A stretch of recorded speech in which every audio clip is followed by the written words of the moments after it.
Donc, nous allons corriger l'évaluation sur identifier le client et l'usager. Donc, vous aviez 5 questions où il fallait répondre. Nous allons corriger la première question. Question donc de connaissance. Elle a été globalement réussie. Peut-être que la question numéro 1 vous a posé problème. Pourquoi est-il important de dresser le profil type de son client? Là, en fait, il fallait se référer à la vidéo du cours. C'est pour effectivement adapter l'offre de l'enseigne à sa clientèle qu'il est important de connaître son client type. Pour les autres questions, tout était dans le cours, donc pas de difficulté a priori. Question numéro 2, le profil de la clientèle. Là, il s'agissait d'analyser des documents. Le document 1 et le document 2. Donc là, vous aviez des pourcentages à analyser. Pour la première question, si on la reprend, identifier les critères retenus dans l'enquête de la Fédération française des industries du jouet. En fait, c'était les titres du document 1 qui devaient vous guider.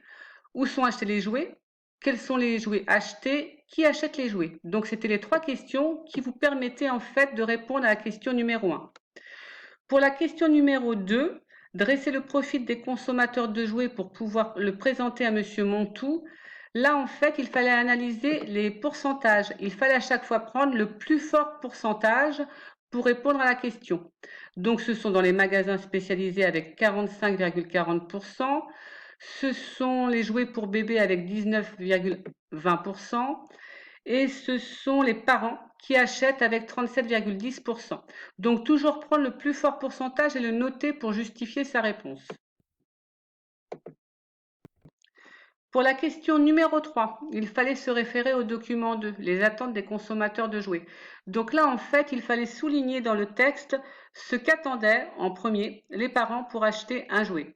Donc, il y avait 4 attentes principales.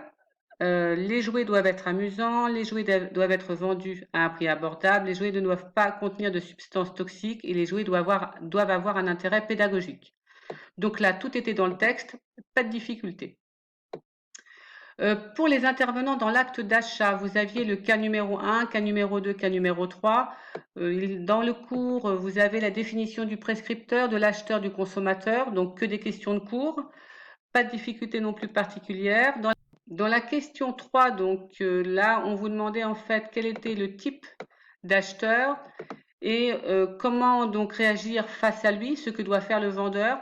Globalement, elle a été réussie, donc ce sont que des questions de cours. Ce que doit faire le vendeur, vous l'aviez aussi dans votre cours, donc c'est à reprendre.